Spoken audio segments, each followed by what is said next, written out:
Welcome back to my channel study with wordy wisdom. मैं हूँ Divya guys. आप सब लोग कैसे हैं? अच्छे हैं ना? तो चलिए अब हम स्टार्ट करने वाले हैं। आज जो है इसके एक चैप्टर है भोली है, 10th स्टैंडर्ड का चैप्टर है जो मैंने लाइन बाय लाइन आपको एक्सप्लेन कर चुकी हूँ। बहुत ही इंटरेस्टिंग चैप्टर है। और ये भोली जो है छोटी सी बच्ची, वो बहुत ज़्यादा सिंपल है। तो क्या है, उसका नाम जो है सुलेखा है, लेकिन उसको भोली भोली कहते हैं। और भोली का मतलब क्या है कि थोड़ी सी जो सीधा होता है। क्योंकि क्या होता है, जब ये छोटी होती है ना, 9 मंथ्स की होती है, तो क्या है, कोट के ऊपर से, मतलब जो चारपाई होती है उसके ऊपर से गिर जाती है। तो इसको क्या होता है, इसके ब्रेन में थोड़ा सा डैमेज हो जाता है, जिसकी वजह से ये थोड़ी सी सीधी बहुत ज़्यादा, मतलब एक एज होती है बच्चे की, उसके हिसाब से ये पीछे चलती है। जैसे आपने कौन सी मूवी देखी है, वो जादू वाली है ना, जिसमें ऋतिक रोशन के ऐसे चोट लग जाती है जिसकी वजह से वो बच्चा ही रहता है। ऐसे वो थोड़ी सी क्या है, और उसके फेस पे क्या होता है, स्मॉल पॉक्स हो जाते हैं। तो उसकी वजह से उसके फेस पे दाग हो जाते हैं। और क्या है, वो थोड़ा माइंड से ऐसी हो जाती है, तो उसका बचपन ऐसे ही गुजरता है पूरा।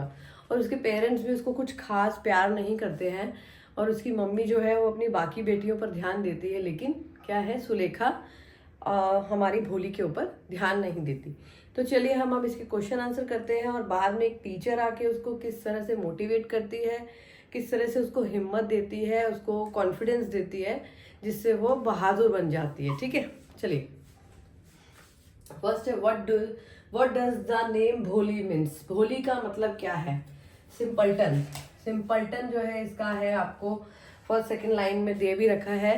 सिंपल्टन मतलब एक सीधी सादी भोली सी, जिसे आप फुलिश भी कह सकते हैं लोगों की भाषा में। लोग क्या है, अगर कोई भी थोड़ा सा ऐसे बोलता है, सही नहीं बोलता, या हर बात को रिपीट करता है, या कुछ भी वट एवर, तो लोग उसे क्या बोलते हैं, foolish, fool, whatever you can call this. Okay, why was Bholi consider a simpleton. क्यों उसको बोला गया था सिमल्टन? क्यों बोला गया था उसको? क्यों उसको भोली बोला जाता था?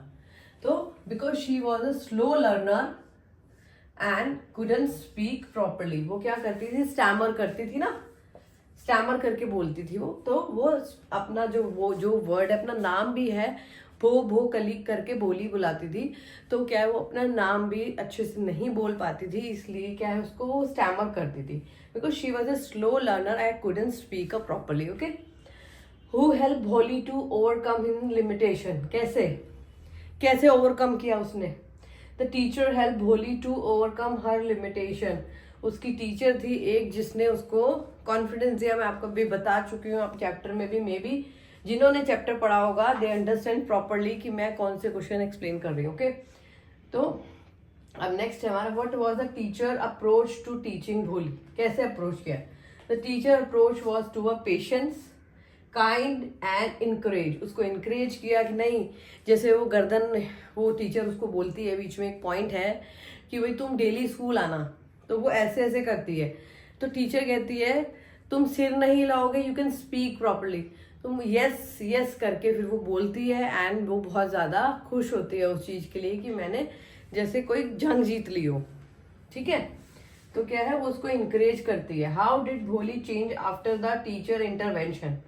क्या क्या उसके अंदर चेंजेस आए? She become more confident, started speaking properly. Okay, वो बहुत जब बड़ी होती है, वो हाई स्कूल में चली जाती है, तो जब उसकी शादी होती है, तो शादी के लिए, शादी होती नहीं है, शादी के लिए प्रपोजल आता है। जो एक क्या है, 40 to 45 ईयर्स का आदमी होता है, उससे प्रपोजल आता है, हालांकि वो मैरिड होता है। फिर बोली किस तरह से डिनाई करती है शादी के लिए, देखना है आपको चैप्टर में जाके। बहुत इंटरेस्टिंग चैप्टर है कि एक बच्ची है कितनी कॉन्फिडेंट कैसे होती है, और आप भी कॉन्फिडेंट बन सकते हैं for your study. Okay, be continue, all the best. What is the significant to the title Bholi? क्या मिला उसको?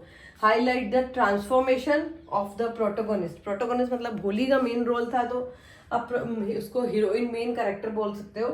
From the simpleton to the confident, वो क्या, सिंपल्टन से क्या हो गई, टू कॉन्फिडेंट इंडिविजुअल, मतलब वो खुद से क्या बन गई, कॉन्फिडेंट बन गई। ओके, अब क्या है, इसकी थीम क्या है? What is the theme of the story? क्या है, एक तो the power of education, okay, and the impact of the dedicate teacher on a student life. क्या टीचर उसकी लाइफ में क्या बन गई, एक डेडिकेशन बन गई। उसने उसको इतना ज़्यादा इंक्रीज किया, इतना ज़्यादा मोटिवेट किया, इतना ज़्यादा उसकी हेल्प करी। एट द एंड जब उसकी शादी के लिए वो रेडी हो जाती है और उसकी शादी होने वाली होती है, तो वो किस तरह से लोगों को फेस करती है। प्लीज़ ये चैप्टर ज़रूर पढ़िए और आपको पता चल जाएगा कि कोई भी काम मुश्किल नहीं है।